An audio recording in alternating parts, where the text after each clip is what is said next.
Welcome to this week's edition of Black Authors Matter TV, where we interview the latest movers and shakers in the African American literary community.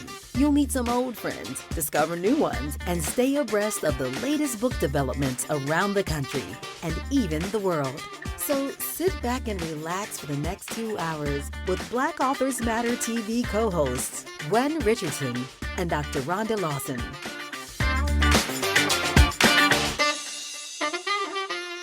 Good evening and welcome to the latest episode of Black Authors Matter TV. I'm Gwen Richardson, your host for tonight, and my co-host, Dr. Rhonda Lawson, will be joining us shortly. We have a really great lineup of guests tonight, and I want to share something personal that occurred this weekend. It's very tragic. But you all have probably heard me mention that my daughter was expecting a girl and I was going to be a grandmother. And we were really anticipating the birth of our first grandchild, for me and my husband's first.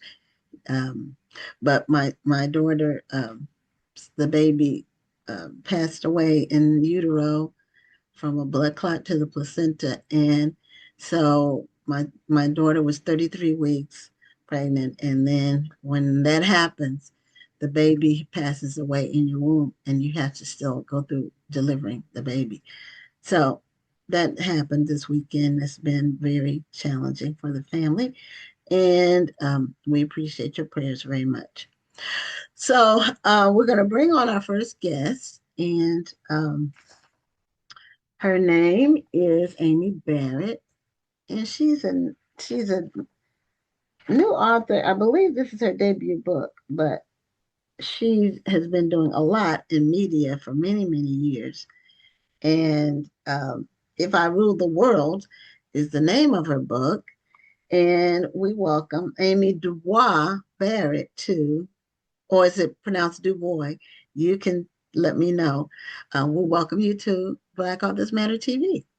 Well, I appreciate you. Thank you for having me. It's Amy Dubois Barnett. Okay, Dubois. Are you related to W.E.B. Du Bois? I am not, but he is my namesake. So I like to pronounce my name the way he pronounced his.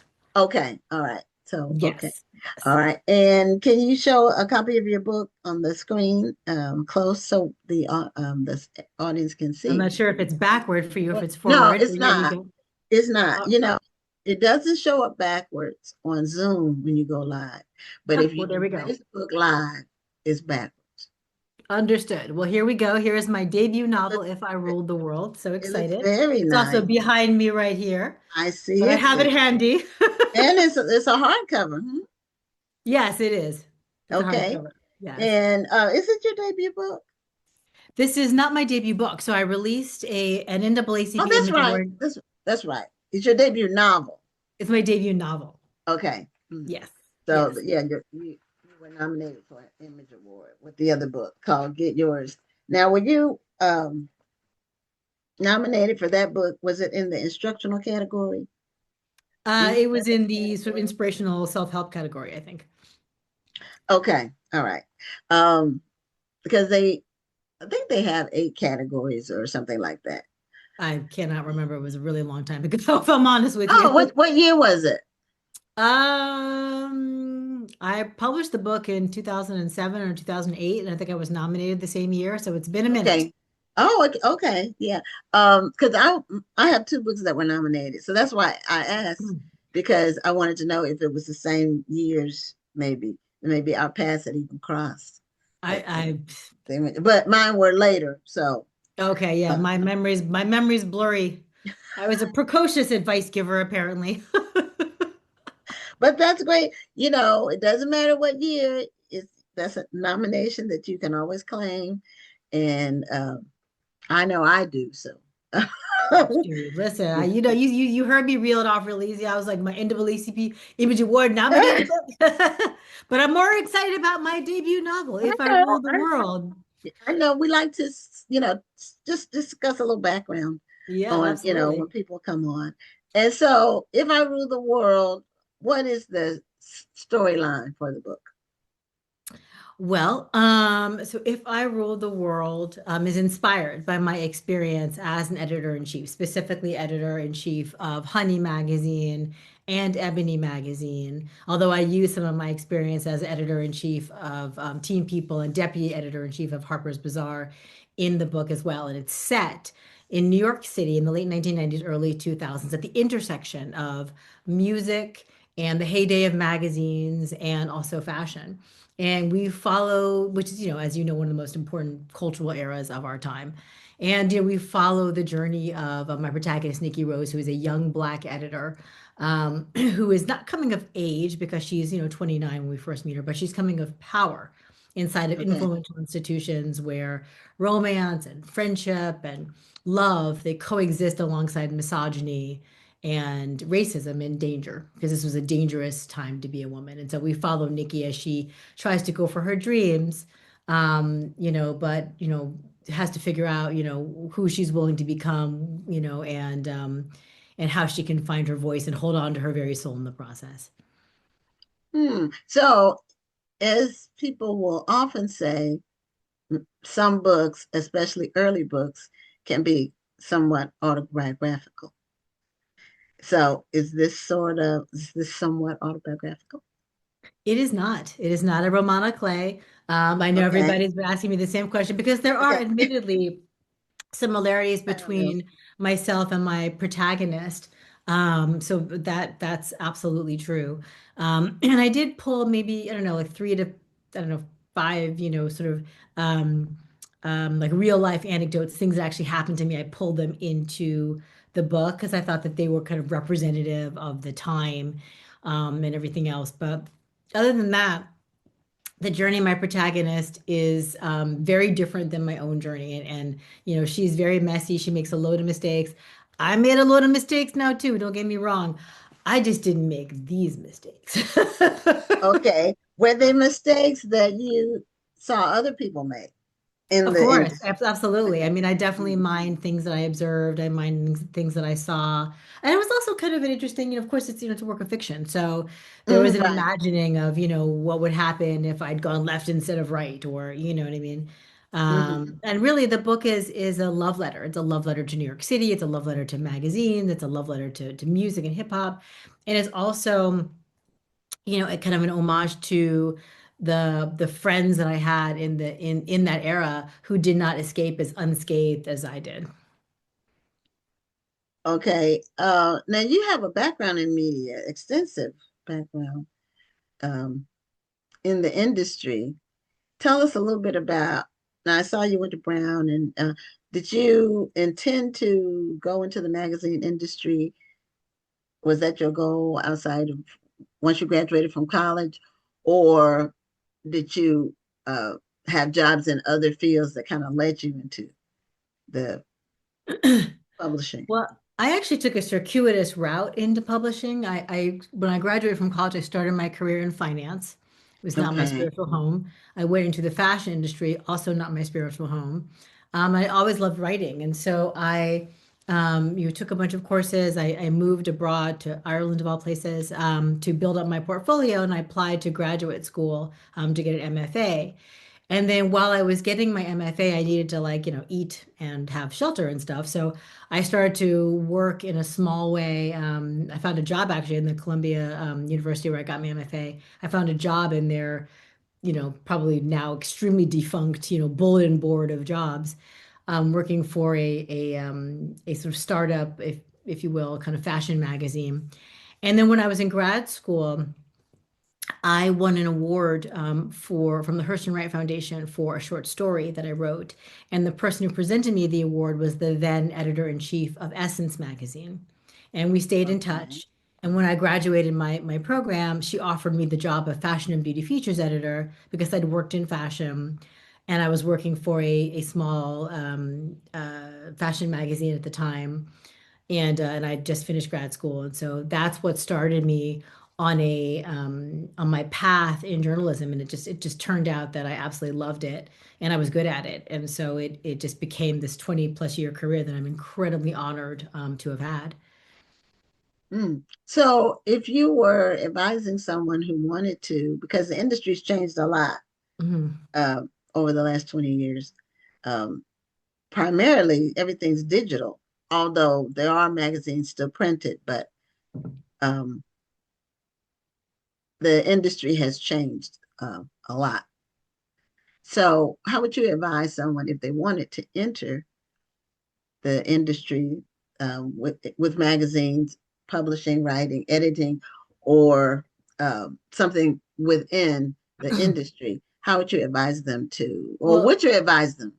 Would Well, you? I mean, I transitioned after I left Ebony magazine. That was my last editor-in-chief job, and I actually transitioned into running the digital for some major brands. I ran digital for BET. I was chief content officer of the Griot. I ran digital as an executive vice president for Entertainment Studios, Byron Allen's company. And I was chief content officer there. So I myself transitioned away from print into digital as I watched the print industry contract, and it just didn't seem like it was going to be a viable future for me as a journalist and as a generalist. So I just was like, okay, I need to figure something else out. So, I am really good at transitions and reinvention. It's kind of what I do. I stay pivoting. I stay pivoting. Because the thing is, like, what you can guarantee in life is that, nothing's going to stay the same.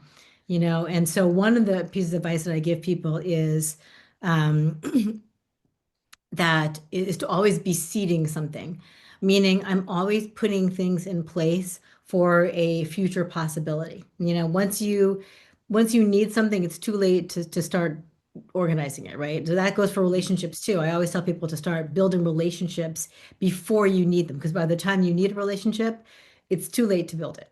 You know what I mean? Yes. So and some of the things that I've seeded have taken decades, and you don't always see things in a transactional way. I mean, I'm pretty transparent. I'm pretty, I am who I am. If I like you, I like you. If I don't, I don't. I'm not going to build relationships with people I don't care about. But in terms of like my skills that I've seeded, like courses that I take, certifications that I've gotten, um, and the relationships I have built with people that I really care about, sometimes it takes decades, just for it to come to fruition. But all of a sudden, decades later, or however long later, you're like, oh God, I really need X, Y, and Z job, resource, skill, connection, whatever it is. And you have either the skill, the certifications, or you have the relationship, at the ready. But also just for people in general going into media, even though the industry right now is under attack. I mean, there's a, horrifying, as we all know, attack on the credibility of major media, and there's even more of an attack on Black folks, specifically Black women. There's an effort to drive women and Black women, out of the workforce across multiple industries. At the same time, it's more important than ever that we bear witness to what's happening in this country. It's more important than ever that we put our perspectives and our opinions out there. And so the other thing I tell people is that there are certainly roles that still exist within legacy media, but it's also imperative to find different ways in which to get your perspective out, whether that's via Substack or Medium or, whatever is the independent platform you can also use to put your opinion forth. It's more important than ever. Okay. What role do you see, or what influence have you seen that the emergence and growth of AI have played In what in the specifically? publishing, the digital publishing, the industry, just in general, writing? Um, a lot of articles that I read about AI have said that some of the writing positions may be at risk of being eliminated because of AI. And Mhm. if you put something into ChatGPT or wherever, or even Google now, it will kick out what wording that you could potentially use for something. And a person who's not good at writing can just grab that and use it. I think that in journalism, for articles that are not particularly evolved, or and for journal, for articles um, that are not investigative, there is a lot of risk, for writers and for editors, in part because AI can, sort of do low level, sort of basic level writing, for lots of different types of categories. You could just put in some prompts and it'll spit out something that's not particularly interesting and evolved, but is serviceable if you're, working at on a platform that doesn't prioritize, best in class journalism and or best practices. or You know, facts. I'm sorry. Or facts. Or facts, exactly, because AI lies a lot Mhm. of the time too. Yeah, So I mean it's it's very not problematic. necessarily factual. And there was Just just an article, I think it was in the Times the other day, was it in the Times? About authors even who use AI to write, like multiple kind of, romance type novels, like 50 novels in a year or something insane, which is horrifying, right? So, I think that AI definitely has its uses. I'm not going to sit here and be a Luddite and say that, no, don't use AI ever. I mean, I use AI for research all the time. And frankly, I use AI sometimes for my emails. I will write an email. I know it has a snarky tone. I give it to AI. I'm like, please fix this tone. And it'll spit back something that's like very collaborative and nice. So, I mean, I'm not gonna lie, I use it too, but it's true that, there is a real vulnerability and a risk of kind of the sort of um uh you know a broad reduction in quality, of journalism and of writing overall if AI becomes more prevalent. and I think I agree with you on that. Also, I noticed there is a cultural bias in AI, and I don't use it often. Mhm. Sometimes it will kick something out without me asking it to kick something out. Mm. But there is a cultural bias in that our the way we may express something culturally is not there. Oh, exactly. Sometimes you'll ask it to like do something that's AAVE and it'll come back with some shucking and jiving, and you're like, okay, never mind. Yeah, yeah. I mean, it's not, it's not a substitute for humans. No, But it 100%. It is not. it is used by people who uh, are lazy. I mean, it's some people just want to do something fast. They don't want to do the work. They want to do quick. I'll just share one thing. I don't know if you're aware of an author named Brenda Jackson. She's written a lot of. She's big in the romance category. She's written Mhm. 150 books. A Black woman. She's been around for a long time. She started in the early 90s, I think. But she posted something a week and a half ago about 3 books that were out there released that had Mhm. her name on them that weren't her books. Mhm. People were Mhm. claiming that they were her books. And so if they upload it to KDP, Amazon, and put it out there, they can make money because she has such a broad audience and they might not know it's not really her. Right. No, exactly. I mean, AI is, there are a lot of uses for AI. And what we don't want to do is dismiss it entirely because if Black folks don't use AI, we will fall behind. Mm-hmm. And we do not want to do that, right? Because folks are out Mm-hmm. here using AI in many different ways. Yes. And so, what I'm not going to do is say that there are no uses for it, but in a creative space, it's abysmal, and it absolutely signals, the potential sort of destruction of all we hold dear, as authors, if that kind of usage becomes more prevalent. Yeah, it's no imagination there. Yeah. It's not Well, it's just original. a Collecting compilation, if what's you will, of already out there. learnings. Right. Right. Exactly. It's collecting what's already out there. Right. It's not creative. It's not advancing art. It's just sort of, No, it's not no, advancing art. It's not no. innovative. Right. Right. So tell us a little bit more about If I Rule the World in terms of how are the readers, audience responding to it? When did it come out exactly? So my novel came out January 27th. So we are in week Okay. 3, right? 3. So yes, 3. exactly. Week 3. Okay. All important week 3. Okay. And I saw The some things on social media. I think when you first, maybe your first appearances, your book signings or Mhm. something. It was some kind of event. Yeah, exactly. I mean, the reception has been amazing. I've gotten a lot of support from everybody from my Delta Sigma Theta sorors, to people who have been following my career since Ebony and Honey. to folks who are interested in this particular era. I mean, this is, at this point, we're hearing a lot about this era in the news and with the reckoning, right? All pun intended on TV. And so, we're hearing a lot more about, how complex this era was, particularly for ambitious Black women. And so I thought it was very important to write the story of one such woman or write about that era from a female perspective so people could really understand what it felt like to have to navigate the levels of misogyny and sexual violence um, and racism, as an ambitious, smart Black woman. And yeah, I mean, the reception has been great to the point that I have a television, a development deal for the television adaptation of the book with Lee Daniels set up at Hulu. So, Oh, the reception has been great. tremendous. Yeah, I've been very, very, very fortunate. And also I Well, worked my ass off. hard work is its own reward. Ma'am, Uh, I have been working over no here. People, substitute. people don't know how hard this is. People do not know. So you have a great title, by the way. Now that you picked the title. It's funny, I did, but the original title of my novel was Sugar, which is the magazine that my protagonist eventually runs.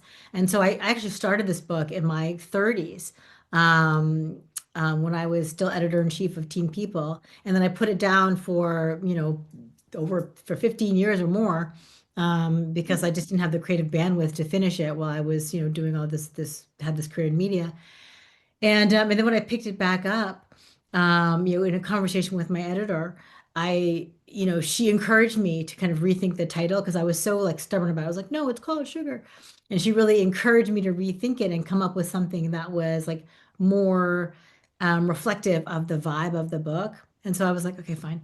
And then I just, I started thinking about song titles because there's so much music in the book and it's so adjacent to the music industry, the storyline. And of course, Nas, this is one of the most iconic songs of that era. And there's a little if you know, you know moment because, of course, Lauryn Hill is on this track, If I Ruled the World.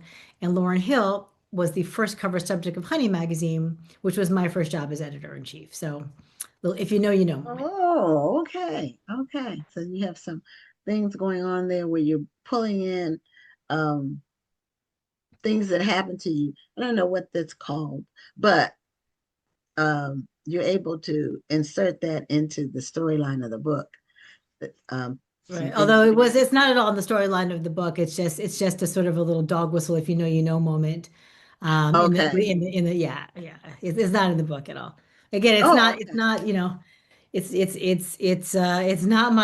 I'm nervous about saying it's not my story too much because I don't want to veer into thou doth protest too much territory, but it really is a work of fiction. So, is this it for you as far as the your debut novel? Did you get a two-book deal to do a follow-on, or this it for right now? No, I actually, when my novel went to auction, I got a two-book deal with Flatiron. And so Okay. I have a second novel in the works. It is not a sequel, though. Okay. Um, It's a standalone.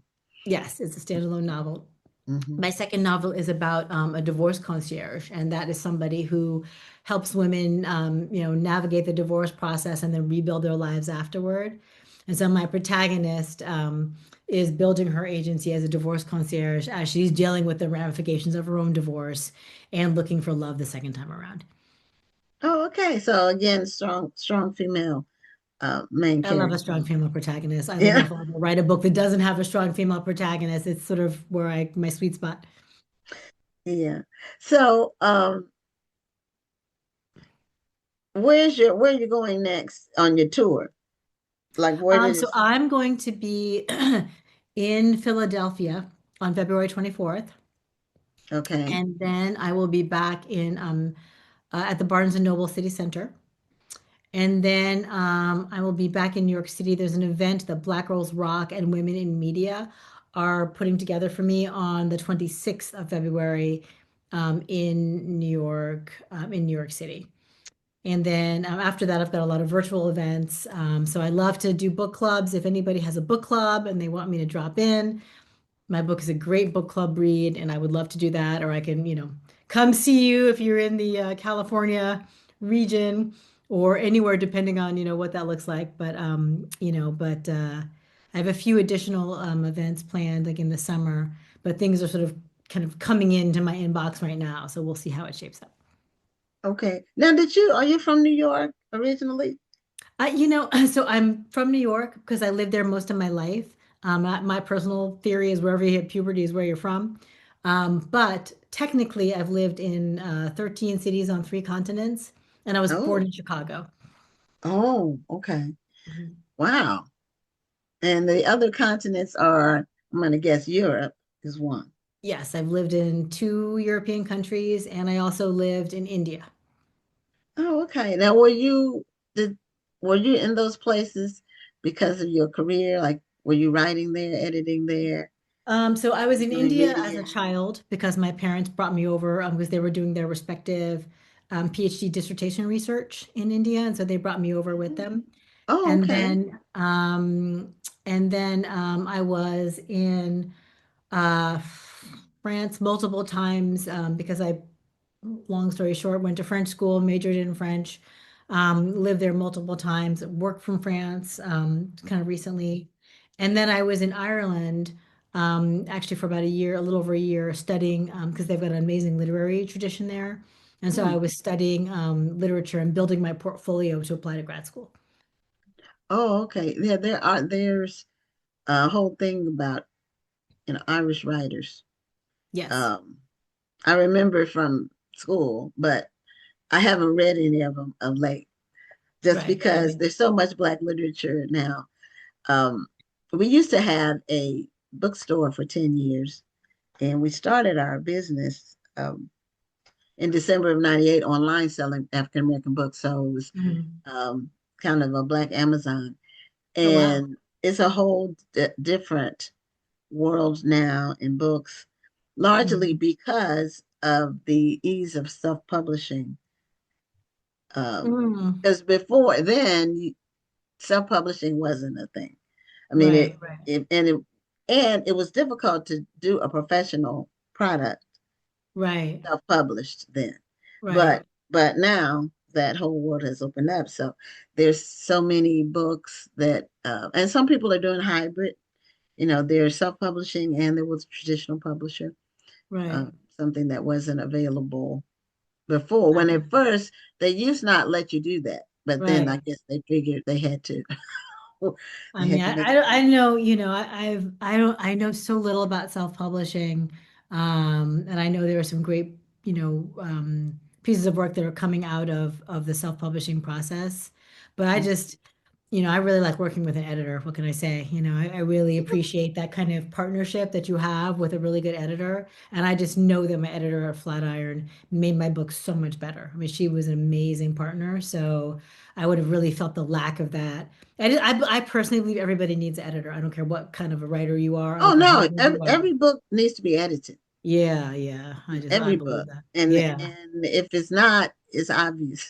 That's all I'm trying to Immediately. say. You can see it. Immediately. You're like, ooh, that word is duped. Like, you can tell, right away with like people just dupe words or like, sentences in a row. You're like, okay. You know what I mean? Yeah. Yeah, I do. You can't tell an unedited book. Hmm. Well, show us the cover of your book once again, so people can go out and get it. If I Rule the World, and I like that it's very colorful, and there's a strong woman in the background. You know what I mean? I appreciate you. I know my debut novel, If I Ruled the World, inspired by my experience as editor-in-chief of Honey Magazine and Ebony Magazine, set in New York City, late 1990s, early 2000s, at the intersection of music and magazines. And, it is a juicy book. It's a fun read. It's a page turner, but I also have very serious things to say about Black women's empowerment, love, and finding your voice. Okay, well, Amy, thank you so much for being a guest on Black Authors Matter TV, and continued success with your book I and appreciate all you. the Thank you other so much. things you do. I appreciate you for having me. Thank you so much. You're very welcome. Bye. Good night. Okay, we are scheduled to bring on our next guest. I do want to just check to see if, because normally Rhonda will send me a message if she can't come on at all, and I didn't see one a few minutes ago, so I'm going to check again to see if she, just so I know mentally if I if I'm going to be on by myself all night or not. So, okay, she did say something. Okay, okay, she did say something. I'm gonna see if she. I'm gonna say try if you can. Uh, she said that she's in New Orleans because her event is this weekend and her Black History Month literary weekend. And so she's in New Orleans prepping for that. And where she is, she said the lighting is not good, but we she can still come on in the dark. It will be fun. So our next author is a youth author. It's a young lady, and she has a book. And when I say young, I mean really young. So I'm not sure exactly her exact age, but I'm gonna find out. Um, I think she's maybe in middle school, but she may not even be in middle school yet. So her name is Laila Lewis, and she has a new book called The Buddy Bench. And she also has been she was international United Miss Texas Junior Preteen. And so, Layla, welcome to Black Authors Matter TV. And we just need you to unmute your mic so we can hear you.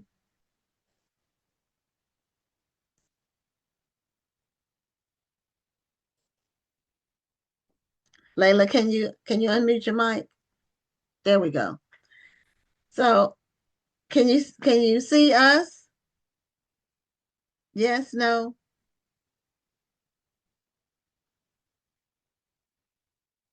I don't know what you see on your end. But it looks like the camera and the sound should be on.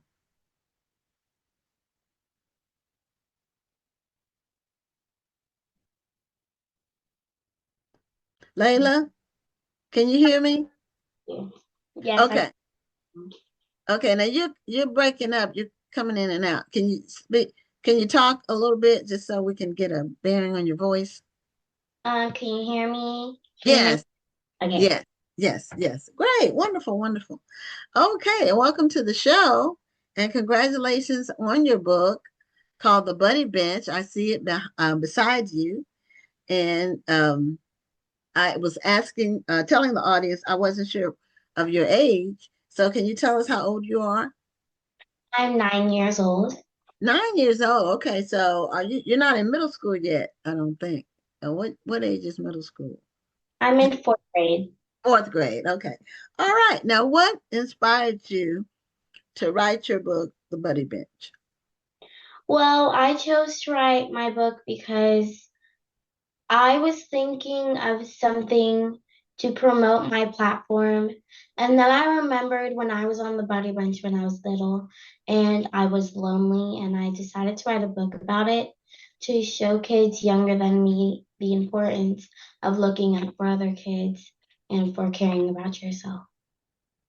Okay, so it's about the importance of looking out for other kids who may not have friends. Yes. Okay. So do you found yourself feeling lonely at school, or um, were you at a new school, or what was going on?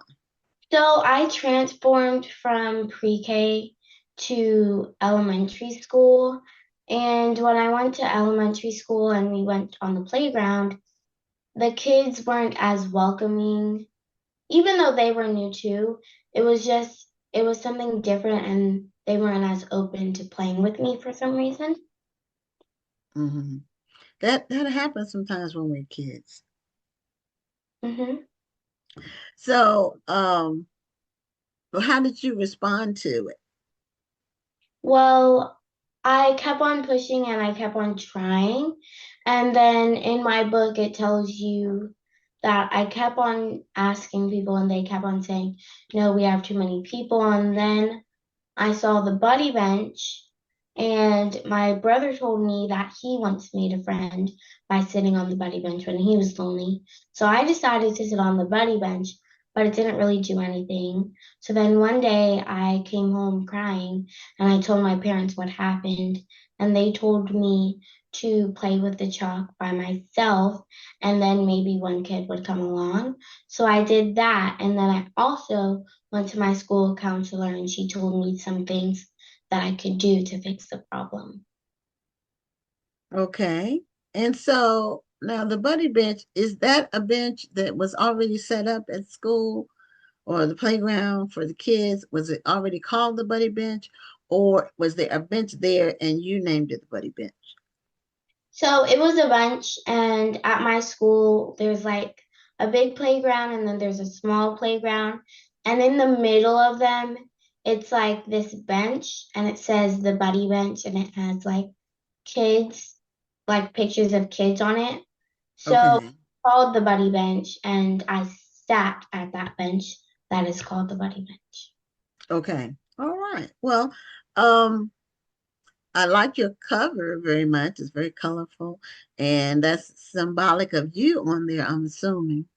You sitting there on the buddy bench and the kids playing around you. Now, when you said chalk, what were you doing with the chalk? What So my father taught me this game, and you are it's I forgot what the game was called, but it's like you draw blocks and then you put numbers inside of them. hopscotch? Yeah, hopscotch. I used to play that as a kid. Yeah, and he taught me to bring dice, and he said to roll the small dice, and whichever number it says, that's the number that you hop to. Okay, yeah, we did the same thing, but we used rocks. We didn't have we just used the rock. So and I think the rock, it's been so many years I can't remember exactly, but I drew it in chalk in my um our driveway at home. And that's where I used to play hopscotch. We didn't really play it that much at school that I remember. But I'm glad to hear that people are still, that game has still got life to it, that people are still, hopscotch is a fun game you can play by yourself or with other people. Yes. So now, what's your favorite subject in school? I love math. I just feel like math is my favorite subject really, but other than that, math is something, it's really hard, but it's something that everyone can really do. And I just feel like there are so much parts of it. There are so much parts that you can do. And what I mean by that is you could do addition or subtraction, multiplication or fractions. I just feel like there's some part of math that you're probably gonna love. Okay, a lot of people, say math is the hardest subject. I used to like math and English, but not science as much. I was okay at it, but it wasn't my strong suit. English first and then math. So now have you shared your book with your classmates, your teachers at your school? Yes, one day my school counselor came to my class and she read the book to my class. And I explained why I wrote the book. And my teacher introduced my book to the class. Oh, okay. And what was their response? What was the response of your classmates? Their response was they weren't very surprised because of how I am. Um, so it was just like a typical type of response, like, okay. They didn't really they didn't really care, but I don't think they realized that that's very surprising. Well, it is for someone your age to have a published book with the story that they idea that they came up with themselves. So who illustrated the book for you? A studio illustrated it. I don't remember the name of the studio, but a studio um a studio illustrator illustrated it. They did most of the pages. So yeah. So how did you tell them what picture to go with the words that you had written? How was that communication in terms of explaining to them, these are the words, this is the paragraph or whatever that I'm using, and this is the picture I want to go with it? So I explained in the page or whatever page it was. So if it was like a page where I'm sitting with the counselor and I'm talking to her what's going on, I would describe how the counselor looks. And when we started, we decided to make my character first so that it would just be more easier. So I described the counselor, and then I described what I wanted the counselor's room to look like. And I said that I wanted the counselor's room to have signs of encouraging notes and then a huge whiteboard that says all of the tips that she gave me to making friends. Okay, well, that's really great. Now, tell us about, you're the International United Miss Teen, no, Miss Texas Junior Preteen for 2025 and 2026. So congratulations on that. Thank you. Now, how did that process work? How did you um how did how were you able to enter it, and what happened in, I'm assuming you were competing with other teams, and how was that whole process? I've never been in a I won't say a beauty pageant, but I've never been in a, like a pageant type setting or miss whatever. I never entered any of those. So that's brave, first of all. But um, how did that process work? So pageants are just like sports, really. What you do, this was a 1 day pageant, and there are different levels of pageants, and there's typically just two. One of them state and the other one's national. And Okay. state, you compete, and once you compete, you do your optionals and your the ones that you have to do.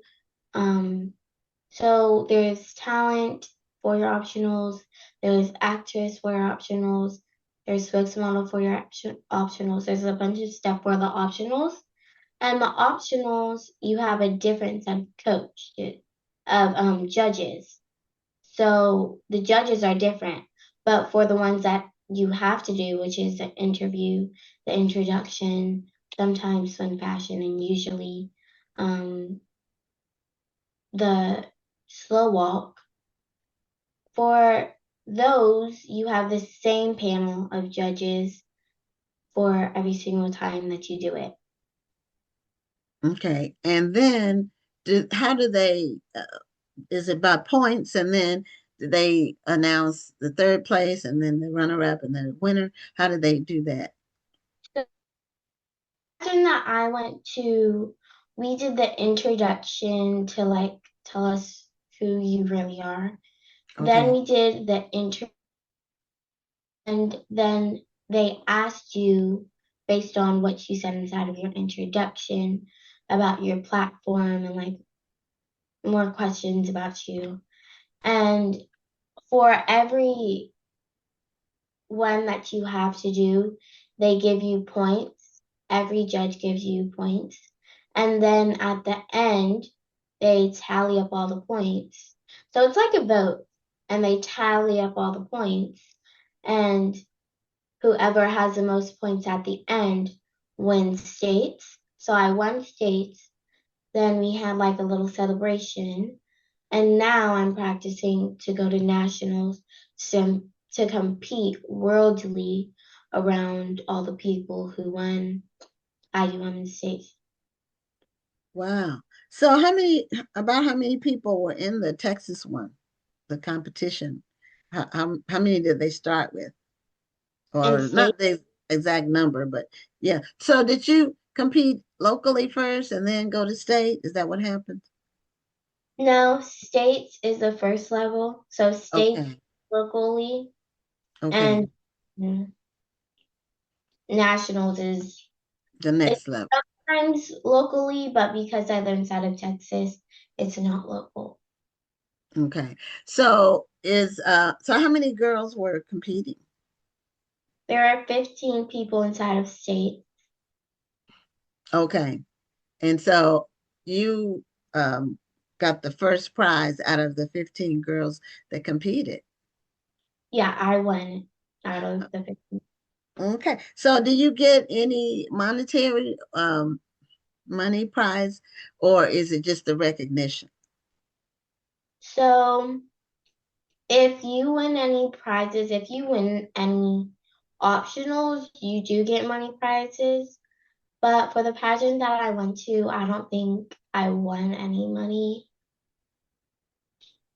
for anything, but they did pay for my nationals. So they paid for my nationals, but other Okay. than any optionals, I didn't get any money other than that. Okay. I didn't know if they, even though you're young, I didn't, some entities will give scholarships even for, young people that they can use toward education later on. They do, but the pageant that I competed in didn't. Okay. All right. And so you're working on competing on the national level now. Yes. And when is the national, when is that? Is it next year? Is it this year? The national level is in July. Yes, it's in July and it's for a week. So Oh, okay. one day and then nationals is for a whole entire week. And then if you win nationals, you have to stay for one more day. I think it's for like photos or it's for something. Hmm. So now you're very well spoken for your age. A lot of 9-year-olds wouldn't be able to sit and talk this extensively and with very accurate verbiage. Um, so congratulations on that. Thank you. And so, what do you do? What are your plans? Have you thought about what you want to be when you grow up, or have you thought along those lines, or are you just now just being a kid and just seeing what happens as time goes on? So at this point, I'm gonna be honest, I really don't know what I want to be when I grow up. I started as having my plans out, and at the school year, I would be a teacher, and at the summer, I would be an actress. But right now, I'm not really sure because there are so much things coming to my head. Because now I want to be a pageant coach. I want to be a pageant judge. Now I want to be a teacher for theater. I want to be a teacher for math. I still want to be an actress. Now I want to be a singer. There are so much things that I want to be now. So right now, I feel like my head is just towards nationals and towards being a kid. Okay, well, you are very ahead of your time and very mature because a lot of grown-ups can't figure out how to narrow something down to two things. They try to do too many things at one time, and it's difficult to do multiple things and be good at them. We normally have to focus on something so we can spend more time. What they call it honing our craft, meaning getting better at what we do. So you're very mature for your age. Now, you have siblings? Yes, I have two siblings. I'm the middle child. I have an older brother and a younger sister. Okay. And how old are they? My older brother is 11 Okay. and little sister just turned 4. Okay. So, I was in the middle too. Although there were four of us, so there were two of us in the middle. And sometimes those middle kids, they work harder because they feel like they uh, are competing with the older ones. Do you feel like that sometimes? Sometimes, but not mostly. Mostly you're just trying to do what you like to do. Actually, mostly I just like to play with them both. My little sister, very playful and very silly, and her name actually means happiness and joy, and that makes a lot of sense because she's just a bundle of joy. Oh, that's so sweet for you to say that. So now I'm looking at your bio, and you are also in the Girl Scouts. Yes. So tell us about your journey in the Girl Scouts. Are you a brownie? Are you the brownie level? I was a Girl Scout too, so that's I have a lot of similarities. Back in the olden days, as I say, we used to go door to door selling cookies. But I don't know if it's not safe to go door to door these days. But we went in our neighborhood, we went door to door selling Girl Scout cookies. Yes, it is Girl Scout season. Actually, it's Girl Scout cookie season. Mhm. So we're working on getting those cookies sold. Actually, we do still go door to door, but it's not Okay. doing cookie booth at Right, stores. right. But I see. usually I would go with my brother because my brother's a Boy Scout, and sometimes I would go with my brother and we would go door to door. And if I have any extra cookies left, so if it's like at the end of cookie season and I've just extra cookies at home, I would go door to door because it doesn't take a lot of time and it'll probably get some cookies sold. Now, have you won any prizes for your cookie sales? Because those prizes are hard to come by. My daughter was in the Girl Scouts too, so um, and she had to sell so many cookies just to get a little teddy bear. I said I could just buy you a teddy bear. So, are you competitive with the Girl Scout cookie sales? So we do have an app for so that you can track how much cookies you've sold and you can see how much cookies someone else has sold and like compete with them and make it a little game. But I don't really do that. I like to keep my head inside of the game. And every year since I was a daisy, I think they call it, since I was a daisy, I've always been a CEO and top seller. So Oh wow! So they had. I don't think we had daisies. We just had brownies and the regular Girl Scouts.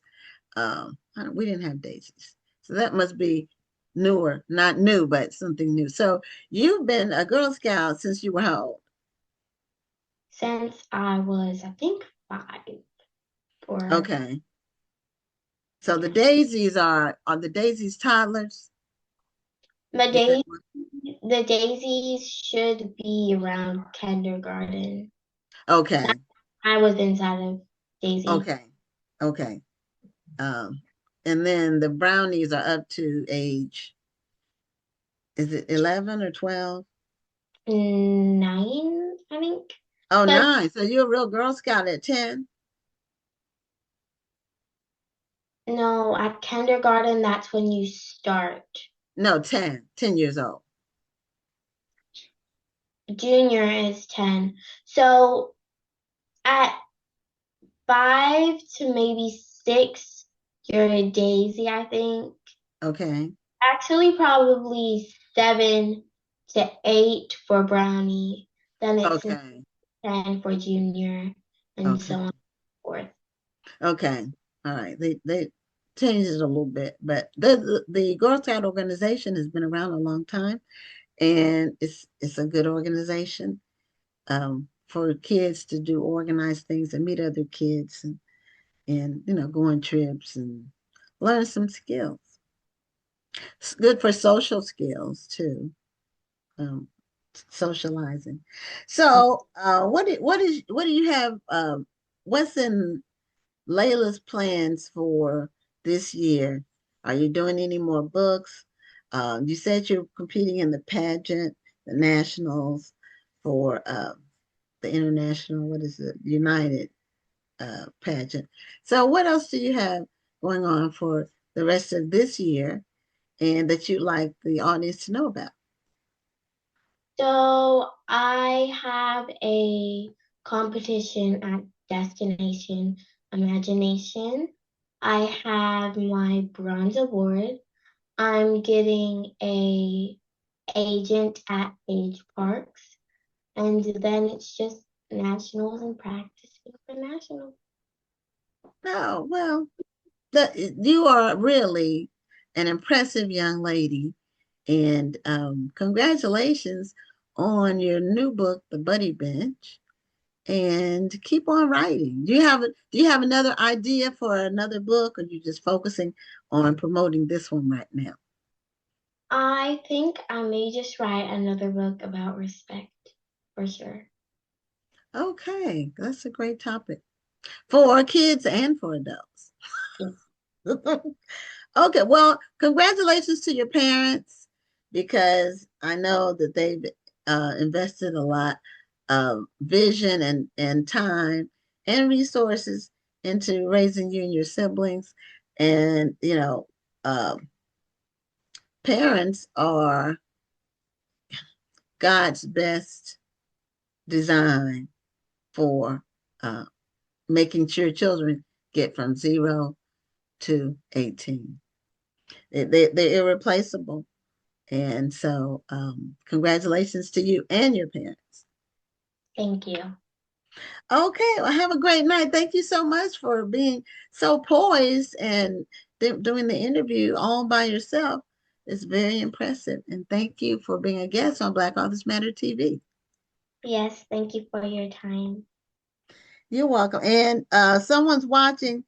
I think it's your uncle. He says, my beautiful niece, so proud of you. His name is Gregory Hodge. And one of our other viewers, Brittany Baez, says she is so well spoken. And I agree. That's what I had mentioned. You're so very articulate for a 9-year-old. Thank you. Thank you, Auntie and Uncle. Okay. Okay. All right. Have a great night. You too. Okay. Bye-bye. Bye. Okay. We don't have a lot of child authors, but from time to time we do. And they're all very well spoken. But Laila, she's among the best in terms of verbal skills and just being able to explain things and articulate where she is in life and what she's doing. She's very poised, and she'll do great things. You can tell. She's already seems to be very focused and um, just respectful. And her next book is about respect. I look forward to seeing what she has to say about that. So our next guest is Char Adams, and Char has a book, and the book has been out a few months. We've been trying to get her on the show, and I have my copy. I haven't dived into it yet just because I have so many books, but I had to get a copy of it because it's about Black bookstores, and it's called Black Owned: The Revolutionary Life of the Black Bookstore. So let me see, I put it back a little bit because that white washes out when you put it too close. So, Char, welcome to Black Authors Matter TV. Yes, hello. Hi, chat. Everyone. So, this book intrigued me. There was another book that came out last year also about Black bookstores, and this must be a time to focus on them for some reason. My husband and I had a bookstore, a brick and mortar store for 10 years, but we've been in the book industry selling books online for in marketing and that with the book industry for 25 years. So this idea of the being a revolutionary life of the Black bookstore,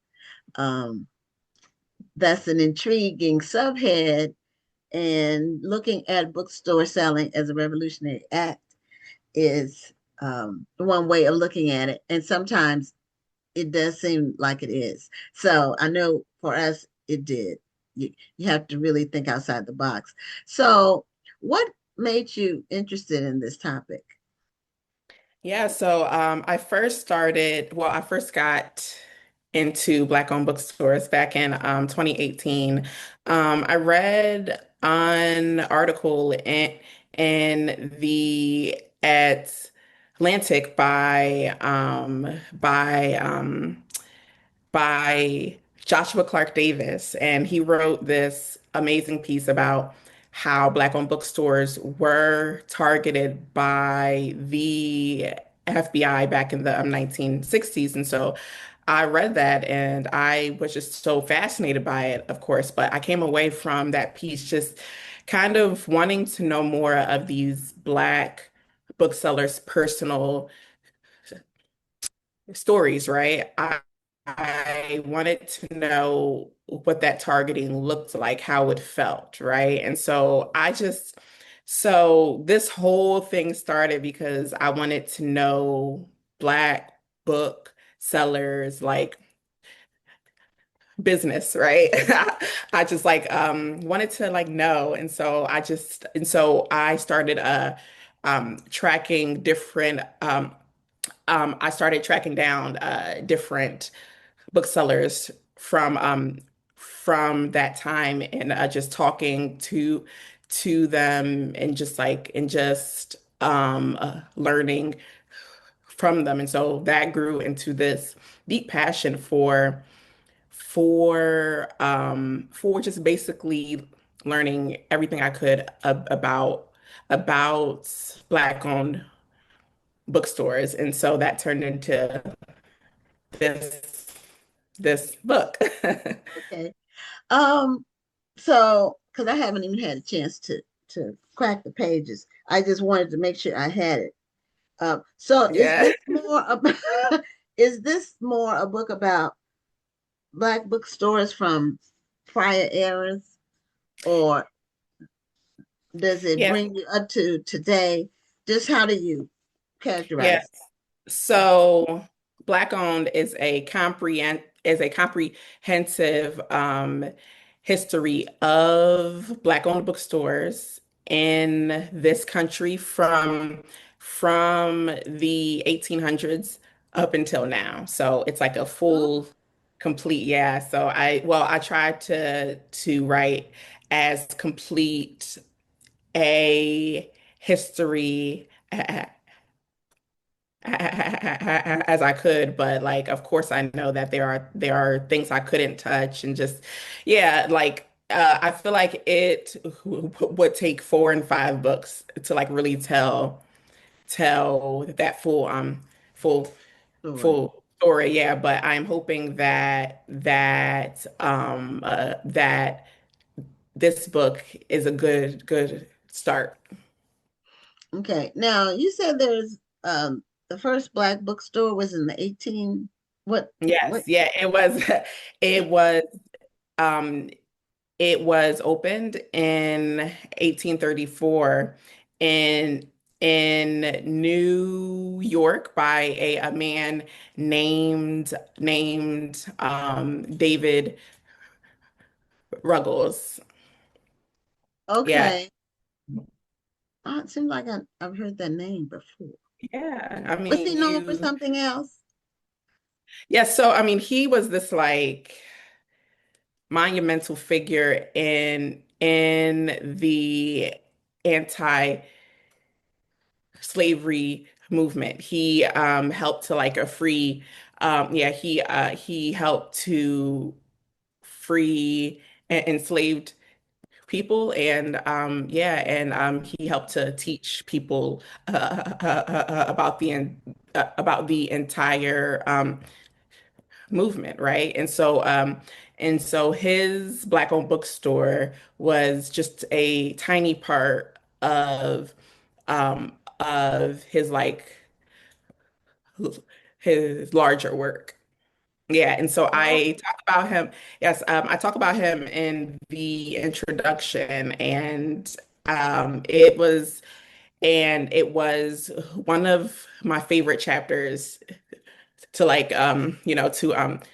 work on. Hmm. How were you able to find the information? How difficult was it to do the research, to pull all the information together, to make the chronology of Yeah. from beginning to now? Yeah, so I am a journalist, right? And so it's kind of so that is a skill set I have had now for a long time. But this was a lot of, looking into old like old like old newspapers, different going to different like libraries and like finding books and pages that I couldn't really find online. And but the most important part of it was actually just talking to um to people, right? Was actually just talking to the black booksellers. Okay, well, of Um, course you couldn't talk to Mr. Ruggles, but right, that was right, pure research. right. Unless he was the oldest living person. No, okay. Well, no, for his story, there is only one full length book that has been written about him. And it's by a man named Graham Graham Hodges. He wrote this like really really deeply researched book. So I think everybody should buy it and read his book. Oh, okay. Now, I'm sure you talked to Hakeem's bookstore in Philadelphia. Of course, yes. Mhm. Yeah, My we've had her on the show, and she talked about her father and yeah, how he was targeted by the FBI. yeah. Mhm. Yeah, that was you know, so I just love to write. I first and foremost, I love to write about Philly, right? Since I'm from there, and I'm going to show you guys my Oh, okay. Okay. shirt I have on. But so anytime I get to write about Philly, is like my like heart just feels so like warm. But yeah, but Hakeem's bookstore was I covered that bookstore, I believe it is in maybe chapter three. And I talk about how Dawood Hakeem he opened his bookstore in Philly in like the late 1950s. And like what is so cool about his bookstore is that it was really tied to his faith, right? He was this really devout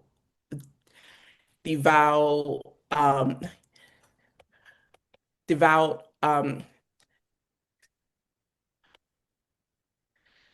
Muslim man, and he really tied his like faith and the principles and the values that came from his faith. He poured that into his bookstore, and so I was really happy to touch on that as well. Okay. I spent some time in Philly, Yeah, in and you college. loved it. Well, yes, because when I was in college at Georgetown, my best friend was from Philly. So I would go to Philly with her quite often during my college years and spend time with her. I don't know what part of Philly it was because I don't know how it's separated, but her family was from Philadelphia, so they had been there a while, and we had some fun times. I've only been there a couple of times since then. That's been a while ago, but I spent a lot of time there when we were in college because from DC to Philly is a short drive, and once I got a car, it was really, Just we out. were on the road all the time, going back and forth. Okay. I'm from Newport News, Virginia, so she would go home with me too. So we would visit each other. And then we Nice. would go to New York sometimes because New York is Y'all another. were just Yeah, all over. I love it. Y'all have lived a life, baby. yeah, I love that's that. the truth. We did. We did. So, I um, love it. yeah. Now, how were you able to get? And I asked this for the lady with Prose to the People. Uh, was it Yeah. difficult getting this book published? Was So, it, did you have an yeah, so agent? Did you just present it yourself, or how so did? I am so how that came together, like I feel that I it was confirmation for me just how purposed it was, or that I was meant to like to do this book because of how it all came to together. I was not planning to to write a book anytime soon, and I was not planning to write a book about um Black owned bookstores, but back in 2021, my now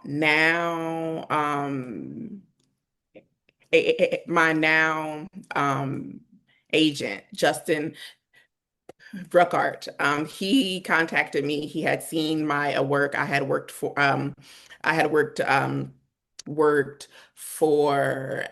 NBC News and for People magazine and everything. And so he had seen my work and like he really liked it, I guess. And so he actually contacted me to be my agent and to have me write a book. And so I told him, I said, if there's anything that I would want to write a book about and spend years of my life writing about, it's Black owned bookstores. Yeah, Oh, and so yeah, and so he said, cool. And I was kind of nervous at first because I didn't know how much a black man, sorry, how much a white man could like really understand where I was coming from and how I wanted to write this book and like why, right?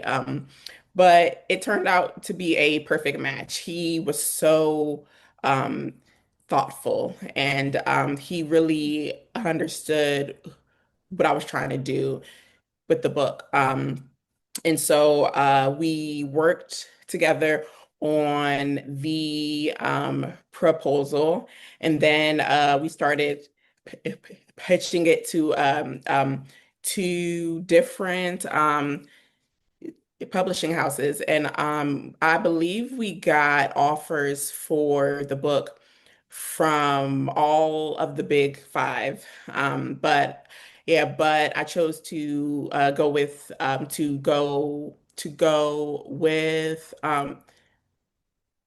Tiny Reparations with Penguin Random House. And so I always hear these like horror stories from like first time writers who like say their first time publishing a book was so horrible and like they like didn't know this and they like really didn't have a lot of support. So I'm so grateful that I did not have that. I did not have that experience. Everything from start to to finish just like went so like well, and so so smoothly. It wasn't hard to get this book published, and I think that that is because of all of the work that Black writers and just Black people in the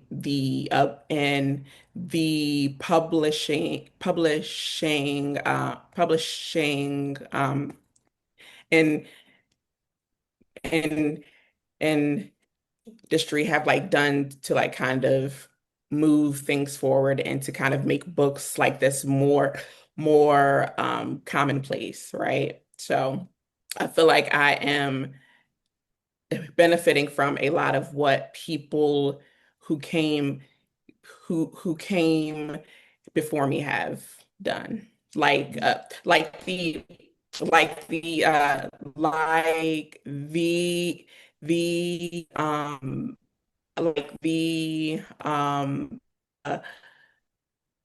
like the National Black Book Festival, right? You guys are all part of that work. Okay, well, thank you. We celebrate our 19th year this year. Yes. So, yeah, for the That's festival, so cool. 19 years continuously. And we started this show in July of 2020 because of Yeah, COVID, because yeah. COVID shut everything down.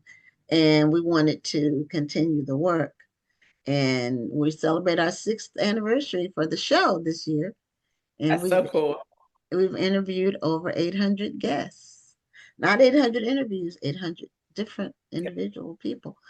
And at some point they all kind of run together, but some stand out. This one would stand out just because Oh of the yeah. subject matter. Yeah. It's Yeah. it's unusual. So what surprised you in working on this book? What surprises did you encounter? Yeah, so I learned, so of course, like when I was researching for this book, there were so many things that I didn't know, right? That like had to learn, you know. And so there was so much, but one of my favorite things that I've learned came when I was studying David Ruggles.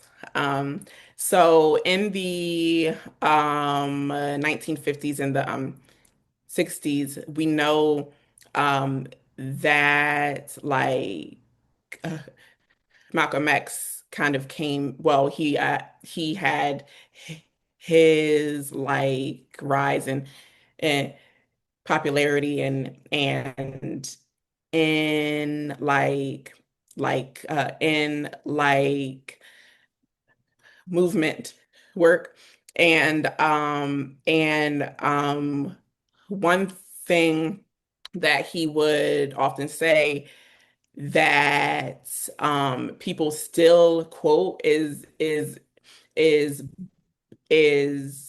by any means Necessary. necessary, right? And Mm. so I learned that almost 100 years before Malcolm X, it was David Ruggles who said that first. Ah, And yeah, and there's I nothing new under the sun. right. And so I just found that so cool. It gave me like chills, and it just goes to like show just how much Black book selling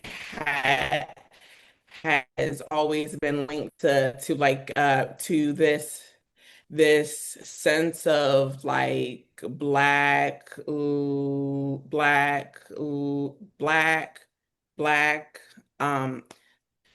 liberation. Okay. Yeah, if you were a Black bookseller, which we were for 10 years, me and my husband worked the business together. So it was a family business. And I tell people, you Yeah. don't do it, you're not doing it for money because you could make much more Right. money doing something else. Um, it's a commitment, Mhm. it's a mission, it's more of a statement even. But also Black bookstores are more than just bookstores. A lot of them are meeting places, community gathering places. They now I see some of them have like crafts. They'll do like candle making or some other kind painting. They'll have Yeah. I've even had some do speed dating at their establishments. Uh, some will. Yeah. I went to one place where they were doing chess. They were teaching children how to play chess on Saturday mornings. That's so So cool. I love that. yeah, they Oh, were, I love that. and yeah. Now there was a period where the Black bookstores were closing around the time that we closed because we ours was from 2000 to 2010, and with the emergence of Amazon, people weren't they were getting Yep. the discounted books from Amazon. And so you can't compete with the discount that Amazon gives. And, lay people aren't aware of this. Some of them would just say, why can't you sell it for the same thing that Amazon sells it for? And the problem is Mhm. Amazon sells it for less than a Black bookstore can buy it for with the discount. So to give you an example, Yeah. let's say a book is $20. The average bookstore gets 40% off when they buy wholesale. And to buy wholesale, that means you have to buy you can't just buy one book, you have to buy multiple books. So you get 40% off, and then you hope you can sell it at list price. And that's your profit. So not profit on the bottom line for everything, but on the book itself. So if Amazon sells it for 40% off, you can't sell it for 40% off because you will make zero money. And a lot of people they just they don't Yeah. have the connection, they don't understand. They don't understand Yeah. business in that you have to make money on every sale. Otherwise you go under. And a lot of times people will opt for the next new thing or whatever. And Amazon has done very well with making people buy everything from them with the Amazon Prime. And just now I don't have Prime as a revolutionary act. I do buy from Amazon, but I wait until I think it's $35 I have to spend to get free shipping. So I just put stuff in the cart if I'm gonna buy something until I get to the $35. And then I then I release it. But um a lot of people have Prime. Yeah. So, and they're getting free fast shipping. And so the customer even has to have a commitment to Black Yeah. bookstores. Yeah. It has to be and a revolutionary act of understanding why it's important to have them. Because Yeah. what ends up happening is a lot of times we don't miss something until it's gone. Yep. Yeah. And so, Definitely. yeah, so now I wanted to ask about Dawood with Hakeem Bookstore. Was he a Nation of Islam Muslim or was he a traditional Muslim? You know? He was he was a not a he was not a Nation of Islam guy. Okay. He was a regular Muslim. Yeah. Yeah. He like wasn't really and like involved in like that, So, so, yeah. Sorry, go ahead. so how did he become a Muslim? He converted to Muslim? Was he raised a Muslim? Did you get into his background in that Oh, way? I didn't get much into his background in terms of his like faith, but I focused more on how he came to book selling. But Okay. but anybody who knows anything about like Philly knows that it's full of black Muslims. It's like a very big part of the culture there. That's true. I was in Philly. I forgot that I was in Philly for the Zeta Phi Beta Boule. Me and my co-host for the show, she's not on tonight, but she was on the Zeta board. Like, so we had a booth there about the show, and we're also both published authors. So we had our books there. And so it was for 4 days at the convention center. And they have a very nice market across the street from the convention center. I don't know if you've been with it's one big place that has food from like it's like food from all over the world, different Yeah, types of that's foods. yeah. So I think you're talking about the Reading Terminal Market. Okay. Reading. And there was Yeah. there were quite a few Muslims eating Oh, in there when I went. yeah. So Yeah. I noticed that I forgot about that until you mentioned it, that there's a large Muslim Yeah. population there. Mhm. Yes. Yeah. So, what do you want people to like the main mission for you writing the book? What do you want people to glean, So, walk away so from when they read your book? So that's a big question, and I want people to walk away with so much, but one thing that I really want to encourage people to do is not only be customers of their local Black-owned bookstores, but to really be a part of their Black bookstore community, right? Like purchase books there, yes, but also like join their their book clubs or like go to their various events, right? Become a loyal part of the books of the Black bookstore, become a loyal part of the Black bookstore ecosystem, beyond just buying books. But please buy books there. Yes, Yeah, do because do I that. tell people a bookstore or any business, but a bookstore, since we're talking about bookstores, they make no money unless a sale is made. They make nothing. The books on the shelves, that's money on the shelf, is what that is. So if you don't buy something, and for authors, this is what I tell them.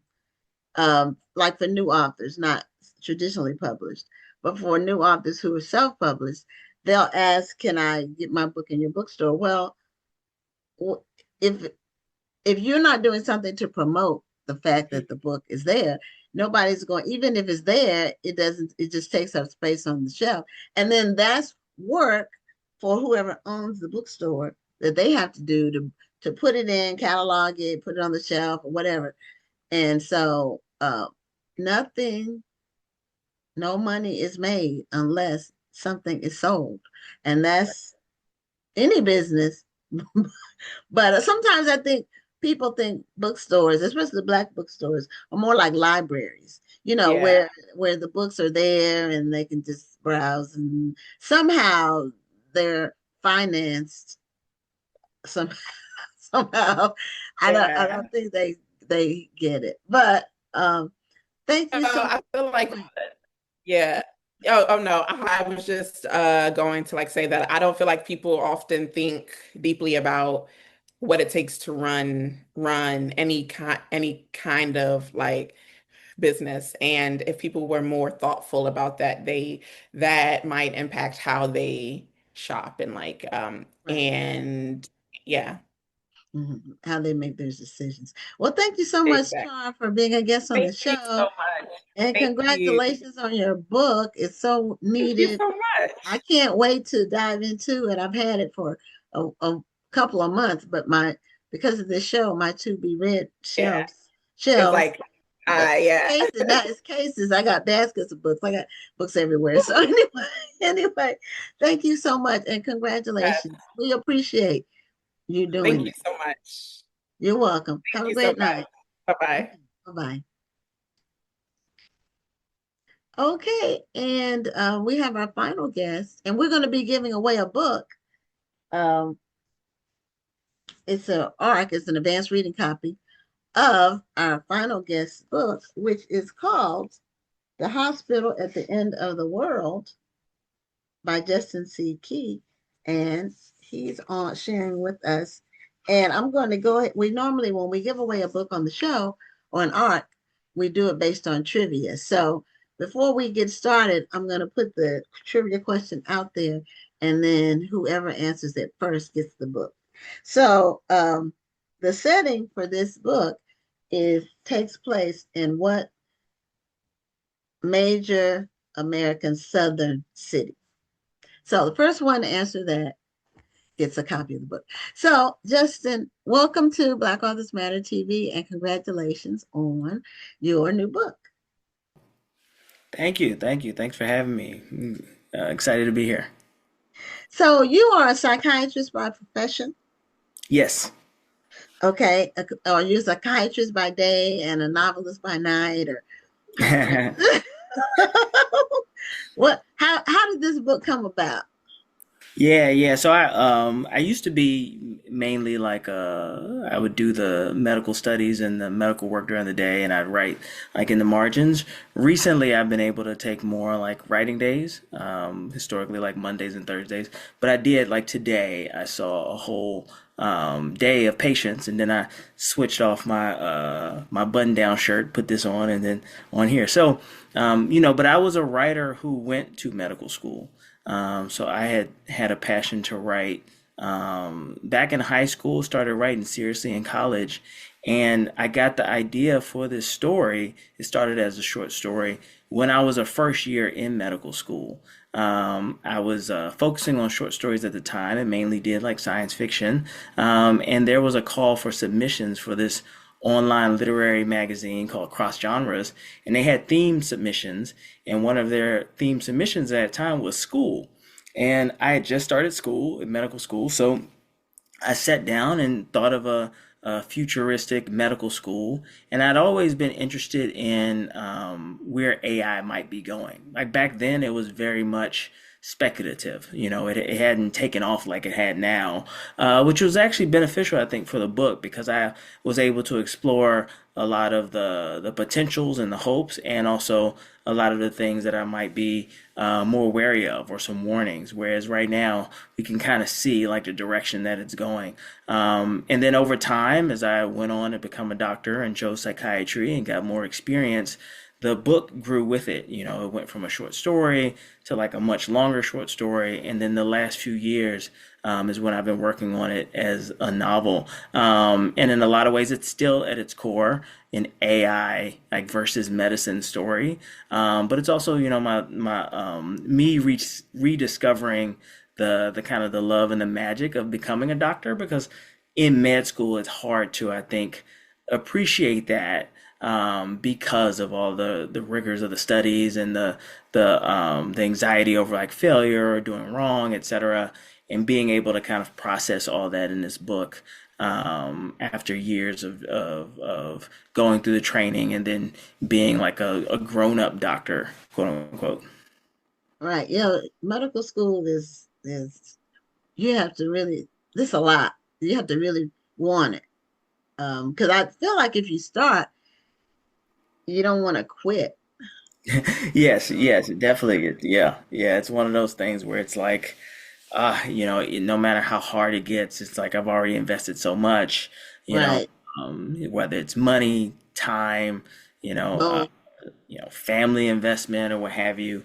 Um, and luckily I found psychiatry because I really enjoy psychiatry as a profession. But you hear like horror stories of people who, go into a field of medicine that they're not happy with, but then they feel stuck because they have such, enormous like debt that they took out. So they feel like they have to continue doing something even if they don't like it. So thankfully I found something that I think aligns with, you know, um, my interests and what I like to do. Okay. So what made you pick psychiatry? Because I know when you go to, I think it's the residency part, Yeah. where you go, you try out like this different disciplines. Yeah, Um, yeah. So actually, when I went to medical school, I didn't, I wasn't really aware of psychiatry. Psychiatry was not on my radar. I was thinking surgery, or maybe pediatrics. I'd always been interested in the brain, so I remember asking to shadow neurology. And then, but quickly into medical school, I found psychiatry. I actually went to do research my first summer after the first summer after my first year of med school, where I went to med school, Mount Sinai, New York. They have a Seaver Autism Center, and I went to one of their seminars, and I talked with a child psychiatrist that was there. And I actually didn't know it at the time, but one of his goals was to recruit like future child psychiatrists. So I did research with him at the Seaver Autism Center that summer. And then I was still writing, and I found that my love for narrative and finding story aligned with helping people find their story. And I remember going to a panel for writer physicians, and two out of three of them were psychiatrists. And then the next year, another two out of three completely different physicians that were on that panel were also psychiatrists. So it felt early on that it really aligned with my creative side and my love for writing. And then I do a lot of therapy as a psychiatrist, and that's what really drew me to. I focused a lot on that in residency, is getting more and more therapy training, and that's what I continue to do in my doctor life. okay. So back in the olden days, psychiatry used to be considered for crazy people. I'm just saying what it was associated with. But now it's evolved into more than that. So tell me what your typical week is like in terms of types of patients that you see. Yes, yes. So I see a full range, but I'm an outpatient psychiatrist. So there's some people that choose to work in inpatient units or the hospitals, or maybe in the emergency room, and that will be definitely for people who are in more need of help. But I work in a clinic where people come from their homes and they come to see me. Sometimes it's as frequent as once a week, but there are some people I see like four times a year.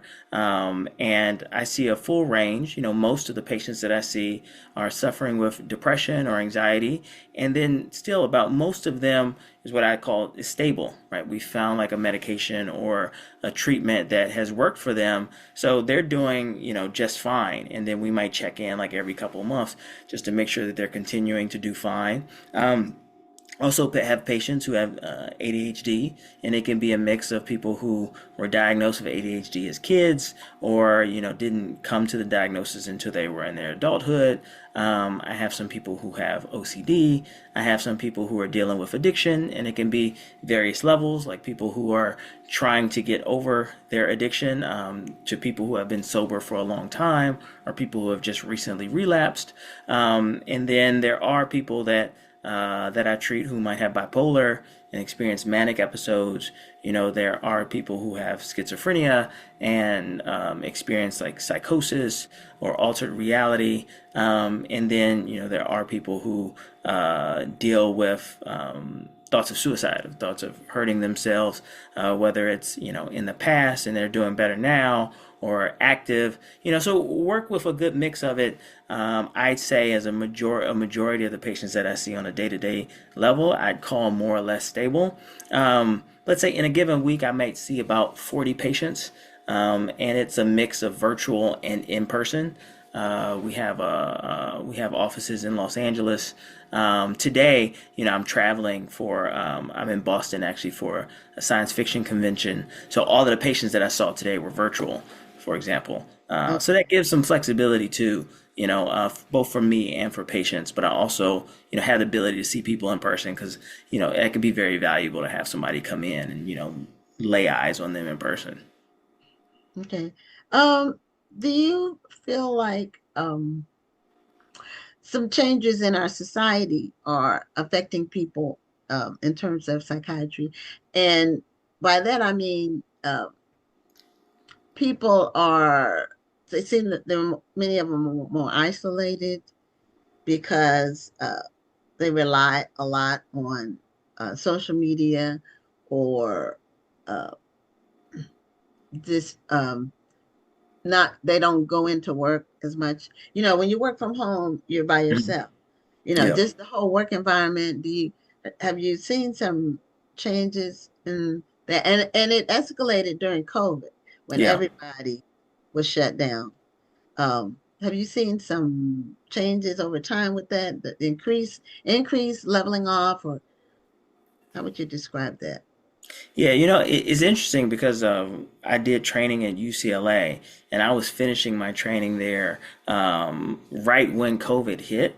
So it's a lot of my experience as a psychiatrist, as an outpatient psychiatrist, has been in the time of COVID. So it's very interesting. It's like COVID came around the same time that I was, actually becoming like a grown. Entering the profession. Yeah, yeah. So it's interesting. I think that it's definitely hit people in different ways.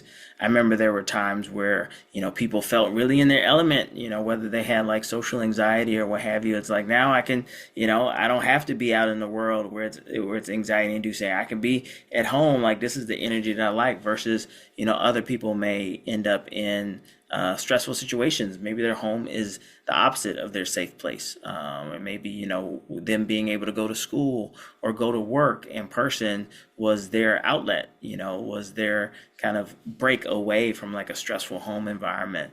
I think that, so since COVID, a lot of different things have hit. Like right now, I think the things that are going on with the economy and the uncertainty with like AI taking people's jobs, and the difficulty in finding a job, all these different things, I do see it affecting people in different ways. And mainly manifesting, I'd say, like as anxiety. I think that with social media and just constantly being, aware of what's going on around us in the news, like having all these data points, seeing all of these images online that we can get very easily. I do think that it's making society as a whole more anxious, and more, wondering and fearful about like the future because there's so much information that we get all the time. So I have seen that. Yeah, I noticed over the years there is basically something every week that people are angry about. Yeah. And it if you're angry this week about this thing, next week people will be angry about another thing. And so I, I made a decision not to be angry about any of it. Yeah. Because you can just have it, flipping you around where you're just in a state of anger all the time. And so that's not good for anybody. That's never a good way to live, or you're not going to be operating at your maximum if you seething all the time about something or another. And just wait till next week, it'll be something else. That's Yeah. Yeah. it's Yeah. just something every week. And that's been going on for a while, like years, since social media really started becoming uh an active daily part of people's lives. Like Yeah. Yeah. it's so tell us about the book, The Hospital at the End of the World. Yes, so the hospital at the end of the world, set about 20 years in the future. So we've handed over the reins of society to AI, like this global AI system, the Shepherd organization. They started to take over a lot of things and our medical system.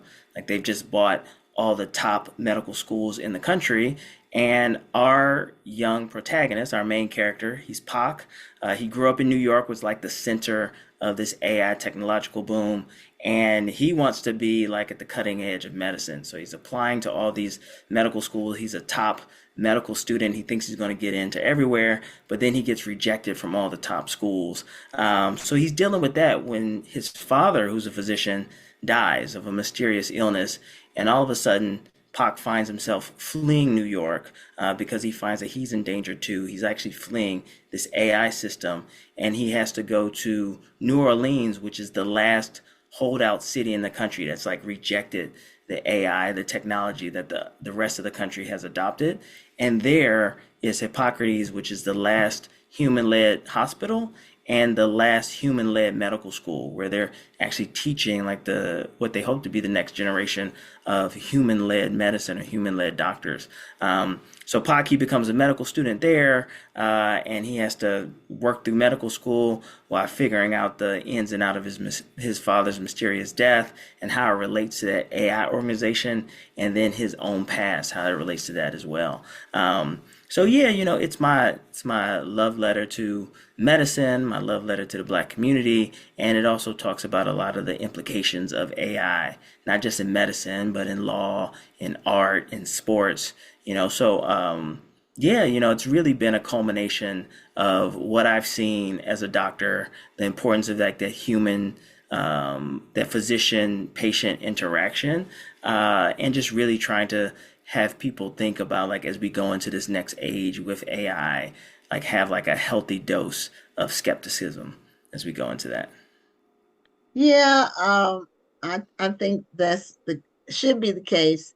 And I'm a Terminator enthusiast, and the Mm-hmm. original Terminator said that it was the year 2029 when the machines would take over. Yeah. And the original Terminator came out in the 80s. So they were thinking ahead, and we're almost there. We're Yeah. 3 years from there, and it seems like we're on that path. Now, I saw an episode of The Pit. I don't know. Have you watched The Yes, Pit? I did. I watched the pit. I'm about 4 episodes into the second season. But yeah, enjoyed it a lot. So, this doctor is using AI Hmm.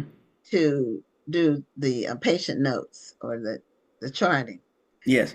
And in the one episode that she does that, one of the residents picks up the fact that the medication is the wrong medication. Yeah. It sounded like one, and it was really a different one, Hmm. which, if that went into the actual chart, that could have horrible, you know, life altering or life and death consequences. Yeah. Because if you give somebody the wrong medication, they could be allergic to it. It could Yeah. interact with something else they're taking, and so um, that's why AI we have to be careful. Now, a lot of us patients or just regular lay people are self-diagnosing Hmm. online by using Google and AI. And so, I don't know if psychiatry would be as acceptable to that. Do Yeah. you So your patients? So I definitely had that. I definitely, I warn patients about it just in terms of like, so for example, when starting a new medication, people may look up all the different side effects, right? And then if you Google it, you look it up. I always joke with people that any side effect that you ask if it can cause, you're going to find somebody somewhere that has experienced that. And because of the mind body connection, you can experience those side effects from just reading about it. Then you start thinking it's similar to, if you've ever like, heard about bugs and then you feel itchy, right? Like the fact that you're thinking about like, oh, do I have bugs on me can cause your body to become itchy. So there are ways that, just hearing about something can cause us to be more susceptible to those types of side effects. But also, but so when patients come and they're very anxious about maybe starting something or if they're experiencing something or what have you, I let them know what I just told you, but I also work with them, because if I scold them or if I say, if I wag a finger or what have you, then they might not come back to me. And if they don't come back to me, then I can't help them. One thing with AI and kind of with online and seeking that for answers that I have noticed is I have had some patients who have turned to ChatGPT like for therapy, or at one time I had a therapy patient that was actually using ChatGPT in the middle of our session, which was interesting. Just kind of interesting to navigate with. And I gave an interpretation about why he may be more trustful of ChatGPT, and then he typed it in while I was talking to him, and he was like, "ChatGPT agrees with you." I was like, "Oh, I'm glad." So Wow. yeah, so I definitely think, one positive thing, I have had patients who've come in and their the online search engine or what have you have helped them come up with a list of questions to bring to me. And I felt like that can be really helpful because I know that it's a common experience where people, after they see the doctor, they're like, oh, I should have asked this or I should have asked that, or they might go in not knowing what it is that they should ask. So I do think that it can be, an important tool if it's used in conjunction with, a person's relationship with their doctor. Okay. Yeah. People who are having AI or bots or whatever as friends or Yeah, yeah. marrying them, I just Oh, wow, yeah. I there was one woman who married her AI bot or whatever it is. I Yeah. just think my thing is what happens on the honeymoon. Yeah, yeah, I, I, I, you know, there's some behavior that's attention seeking behavior that, and a lot of that is exhibited on social media because it's been monetized. People can say outrageous things yeah, and make money, and then some people will believe the outrageous thing and run with it, and it creates anxiety. It's an interesting world we live in. I still believe human interaction is the best. um, yeah, agreed. they now the dating app thing used to be the way that you're supposed to like meet people, and now they're saying that people are um, they're sick of the dating apps Hmm. and they want to go back to meeting people face to face, which that's how you read somebody anyway. So Yeah, you know, yeah, um, I just think psychiatry is an interesting profession because you have to be really able to tell someone things about yourself and trust them that they're going to give you, trust the doctor that they're going to give you the best advice. So how are you able to do that? You know, I don't know if a person can see enough people to where they can draw a conclusion, or do you help the person draw their own conclusions? yeah. That's the part. I definitely I feel like I'm more about collaborating with the patient and kind of help them come to insights and draw conclusions. Because when somebody asks me like, Doc, what's my diagnosis? I tell them like honestly, I feel like diagnoses are most valuable for billing purposes. Uh-oh, we may have he froze. Oh, It you're is. back. Okay, Oh, good. sorry. You froze for a second.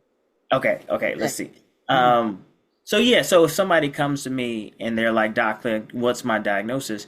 Like I tell them honestly, diagnoses are most valuable for billing purposes, right? Like we have these lists of diagnoses, but like a person's experience doesn't read the textbook, right? So it's usually not just a cut and dry, like, oh, it's this thing exactly. Sometimes it is. It might be cut and dry, where it's like, oh, this is, major depressive disorder. But a lot of times it can be a lot of different things. It can be like past trauma. It can be some anxiety, some social anxiety.